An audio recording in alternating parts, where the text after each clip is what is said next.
Magandang araw po sa inyong lahat. Sana matapos niyong panoorin itong aking vlog, makapag-subscribe kayo sa aking YouTube channel. At sana matapos niyong panoorin itong vlog kong ito, pakihit na rin yung notification bell para every time na nagkakaroon ako ng bagong vlog ay madali kayong manonotify. At yung palaging request ni Sir Bong, favor nyo na lang kay Sir Bong kasi dyan sa mga vlogs ko ay marami nang lumalabas na ads. Sana pag lumalabas yung mga ads, huwag nyo siyang i-skip. Papanoorin nyo ng buong buo lahat ng ads na lumalabas dyan sa aking vlog. Pwede ko bang asahan yan sa ating mga kaguruan? Maraming salamat sa inyong lahat. Nagiging usapan ngayon yung kakulangan ng mga principal sa halos kalahati ng mga paaralan sa public school sa buong bansa.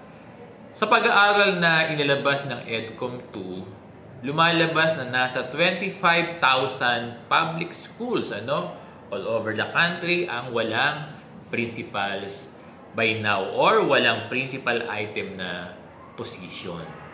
Tinatayang nasa 45,000 ang kabuuang public schools sa bansa, both elementary and secondary, at kalahati dito ay walang designated na full-time principal item.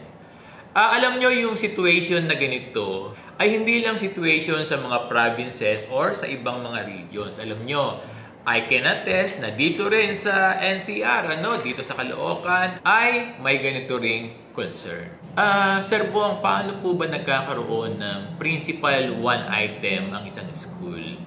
Alam nyo kasi, kapag kasi ang isang school ay naging fully independent na, dapat magkaroon ito ng isang full-time na principal one or isang item principal.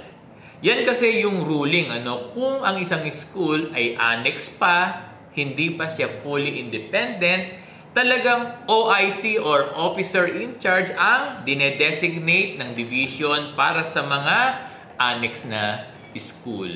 Again, the only thing para magkaroon ng isang principal item ang isang school, dapat ito ay fully independent na, Hindi ko lang alam kung yung mga schools na identified sa report ng EDCOM 2 ay lahat independent na.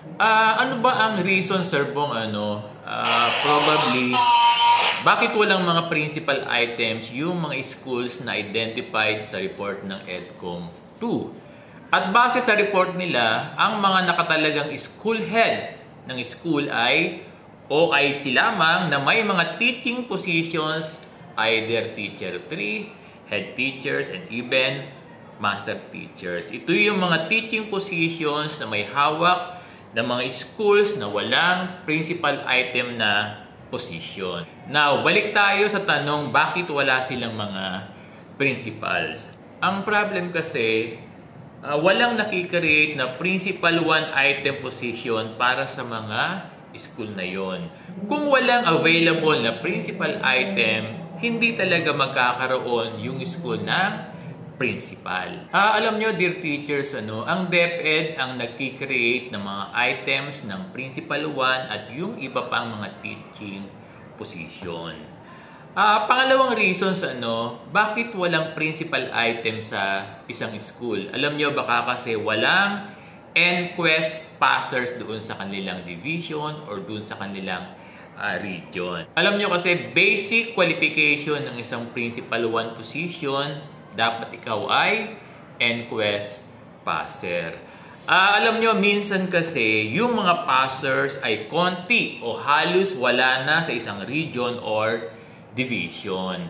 Meron case naman na sobrang dami sa isang region or division ng mga NQuest passers. Kaya kung walang NQuest passers, wala talagang magkukwalify for Principal 1 position. Alam nyo, dito sa amin sa Division of Caloocan, marami kaming passers, pero wala ng schools para ma-accommodate yung aming mga passers. Ganito yung situation dito sa Division of Caloocan. Kanina lang nabasa ko para ma-resolve yung problem ng kawalan ng principal sa maraming public school sa bansa. Ang gagawin ng DepEd ay magkikreate ito ng principal items. Alam nyo, this is very good. At ang sabi pa ng DepEd, magpo-promote sila ng mga qualified na guro para sa Principal 1 items. Ang tanong ng mga head teacher, Sir Bong, qualified po ba kami diyan sa Principal 1 item? Ang sagot ay, sabi ng DepEd kasi qualified na guro. Ang basic na qualification ng Principal 1, dapat ikaw ay NQuest passer. For sure, yung mga item na i-create ng DepEd ay para lamang sa mga principal passers. Meron ba kayong natutunan sa ating topic ngayon? Maraming salamat sa inyong lahat.